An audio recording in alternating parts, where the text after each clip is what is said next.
Hola, soy el licenciado Barbosa Genaro. Les voy a hablar de líquidos corporales y sangre.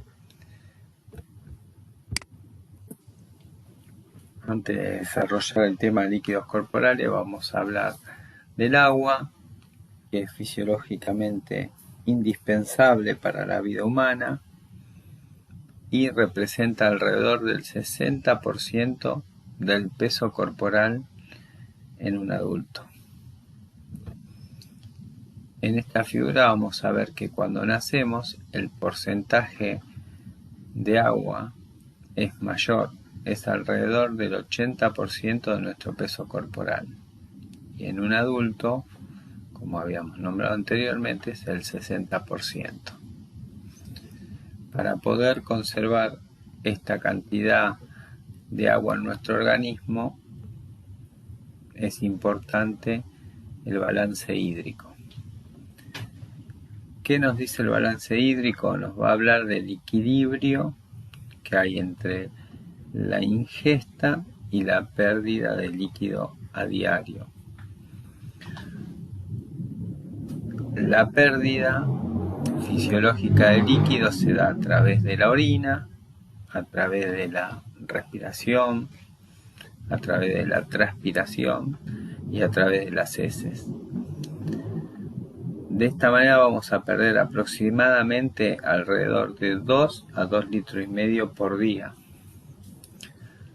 Por ende debemos ingerir la misma cantidad de líquido para poder mantener un balance hídrico y no tener un problema de deshidratación. Piensen que esto se da en condiciones normales. Ahora, si estamos en una situación de ejercicio, el volumen de líquido que se pierde a través de la transpiración va a ser mayor, entonces va a ser necesario que ingiramos mayor cantidad de líquido para hidratarnos. Una vez aclarado esto, vamos a hablar de cómo están divididos los líquidos corporales dentro del organismo.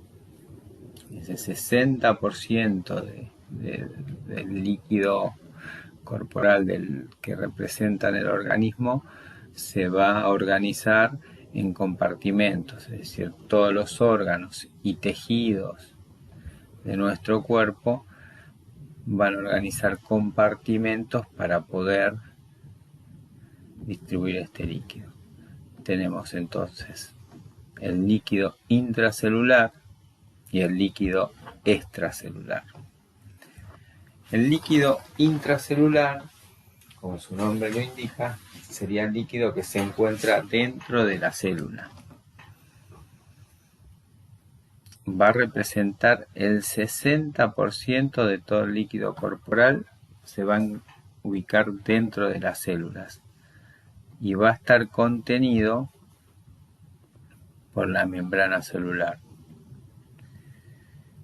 Este líquido va a tener una característica de tener una gran cantidad de iones, en donde es el más representativo va a ser el catión potasio. Aparte va a tener menor cantidad de magnesio y va a tener como anión al fosfato. El líquido extracelular, que va a representar el 40% del líquido corporal, se va a dividir de la siguiente manera. El líquido intersticial, que sería el líquido que se encuentra por fuera de las células, y el líquido intravascular, que es el que se encuentra dentro de los vasos. El líquido intersticial, que es el que se encuentra por fuera de la célula, también se puede nombrar como líquido tisular, o se encuentra en el espacio intersticial, que es el que sería por fuera de la célula, va a tener características parecidas al plasma, a diferencia que va a tener una menor cantidad de proteínas. La composición de este líquido va a depender en alguna medida también del intercambio que hace entre las células y los tejidos que lo circundan. En esta figura vamos a tener representados los tres espacios. El líquido intravascular va a ser el que está por dentro de los vasos, que lo conocemos como sangre. El líquido intracelular va a ser el que se va a encontrar dentro de la célula, y el líquido intersticial es el que se encuentra por fuera de las células. Este líquido intersticial va a ser un filtrado del plasma, es decir, la sangre va a filtrar su plasma a través de las fenestras de los capilares y van a pasar al intersticio. A su vez, de esa manera va a aportar los nutrientes y el oxígeno para que las células lo puedan tomar, y se va a llevar el dióxido de carbono y los desechos a través de las venas. Ahora vamos a pasar a hablar del líquido intravascular, que es la sangre. Bueno, la sangre es un tejido líquido vivo. Está formado por una parte líquida y por una parte sólida. La volemia total del organismo en una persona, en un adulto promedio de 70 kilos, es de 5 litros aproximadamente, y va a representar el 8% del peso corporal. Como habíamos dicho, la sangre está compuesta por una parte líquida, que se va a llamar plasma, y una parte sólida, en donde va a contener glóbulos rojos, glóbulos blancos y plaquetas. La parte líquida va a representar el 55% de la composición de la sangre, y la parte sólida el 45%. La sangre va a tener funciones, entre las cuales se van a destacar el transporte, va a transportar gases respiratorios como el oxígeno y el dióxido de carbono, va a transportar oxígeno a través de las arterias hacia todas las células del cuerpo, y va a traer a través de las venas dióxido de carbono para eliminarlo y los desechos. Esto también va a transportar nutrientes, metabolitos, hormonas, enzimas a todo el organismo. Va a participar en la regulación de la temperatura, va a tener una función de inmunidad, que se la van a dar los glóbulos blancos, y va a tener la otra función de protección, que es la hemostasia. La hemostasia es un proceso a través del cual se evita la pérdida de sangre. Se va a producir un espasmo vascular, es decir, que los vasos se van a contraer, se va a formar un tapón plaquetario y se van a liberar factores de coagulación para detener una hemorragia. Y va a participar en la homeostasis, ayudando a mantener el medio interno. La parte líquida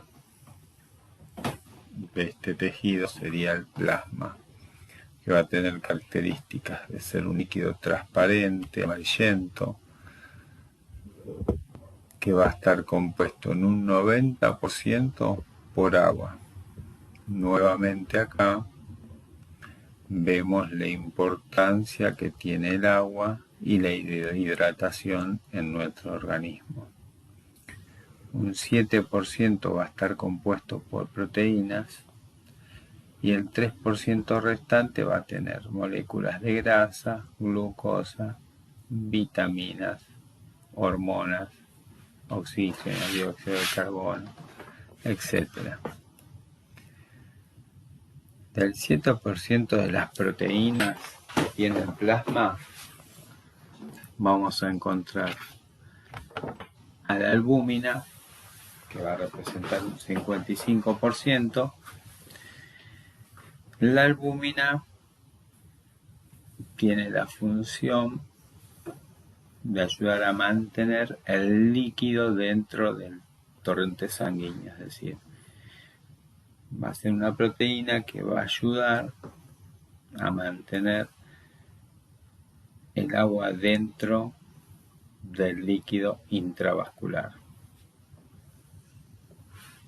Las globulinas, que son un 40%, van a participar en la defensa del organismo a través de brindar inmunidad.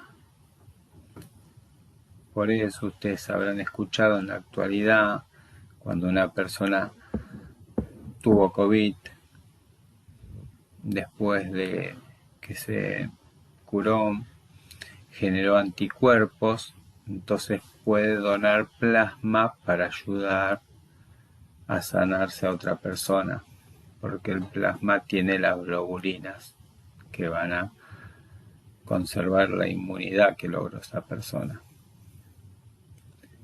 Y en menor medida va a tener el fibrinógeno, que va a participar en los factores de coagulación. La parte sólida de la sangre va a estar representada, como dijimos anteriormente, por los glóbulos rojos, las plaquetas y los glóbulos blancos. Estos tres se van a formar dentro de la médula ósea que se encuentra en los huesos y se va a producir la formación de estas células. Ese proceso se llama hematopoiesis.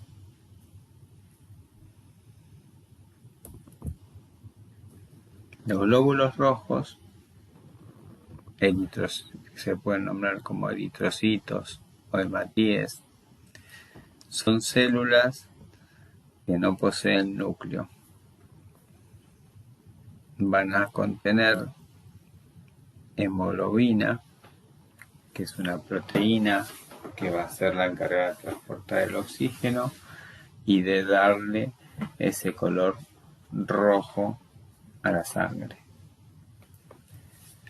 Son muy numerosos los glóbulos rojos. Hay alrededor de 4 a 6 millones de glóbulos rojos por milímetro cúbico de sangre.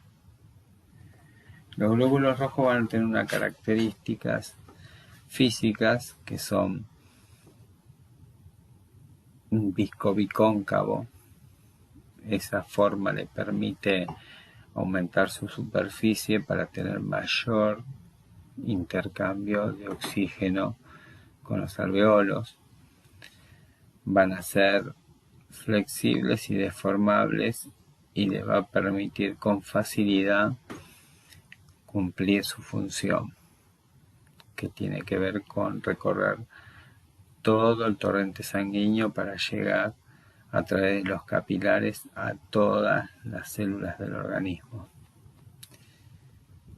Estos glóbulos se tardan en formar de 5 a 7 días, se forman en la médula ósea roja y van a tener una vida promedio de alrededor de 100 a 120 días.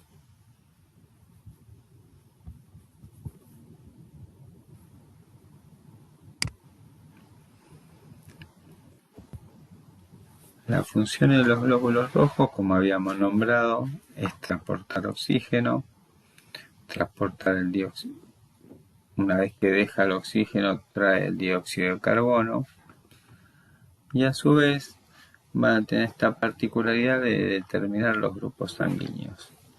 Van a tener características en su capa exterior que van a determinar los grupos. Vamos a tener 4 grupos sanguíneos: A, B, AB y 0. A su vez, van a tener unos antígenos que van a determinar el grupo RH, que si se encuentran presentes van a ser, los antígenos van a ser positivos, y si no se encuentran van a ser negativos. Y eso va a dar una cantidad de 8 grupos sanguíneos, que por ejemplo vamos a ver en esta tabla, que vamos a tener el grupo A, B, AB,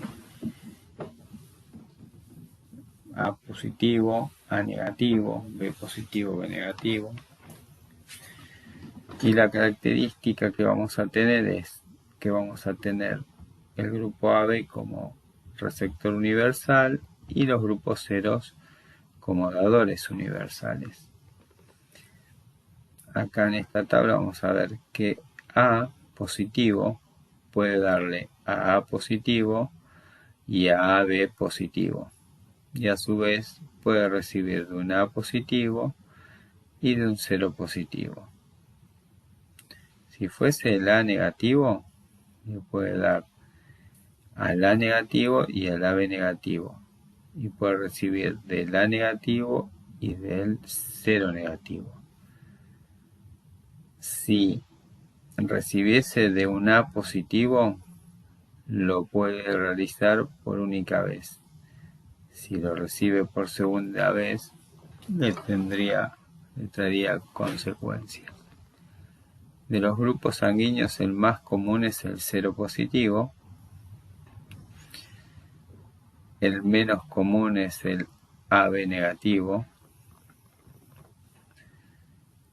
Y bueno, los grupos sanguíneos son muy importantes para la donación de sangre. Si uno tiene un grupo sanguíneo en el cual puede donarle a muchos, es importante que tome conciencia y pueda donar sangre. Y a su vez, aquellos grupos sanguíneos que le pueden donar a escasas personas, pueden donar plaquetas o plasma. Bueno, vamos a hablar de las plaquetas.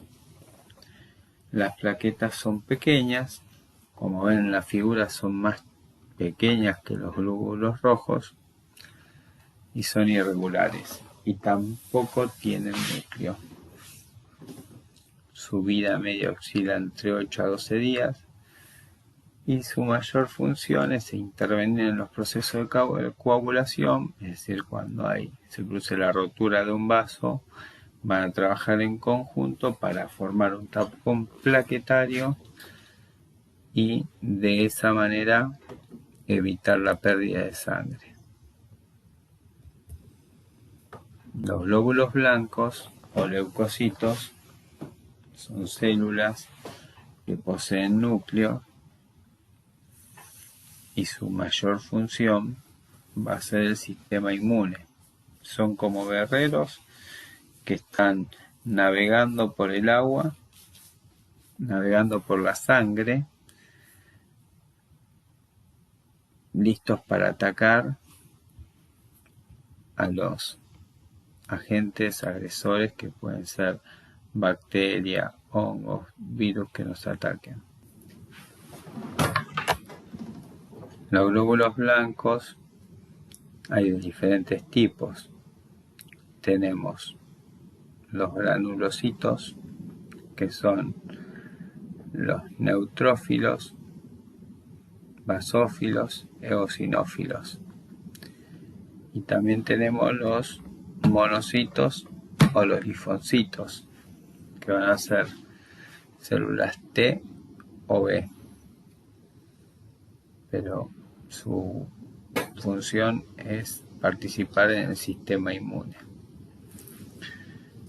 A modo de resumen, vamos a tener los líquidos corporales, que se van a dividir en dos compartimentos: un líquido intracelular, que dijimos que se encuentra dentro de la célula, un líquido extracelular, que va a estar subdividido en dos compartimentos: uno intravascular, que va a ser la sangre, que va a estar formada por una parte líquida y una parte sólida.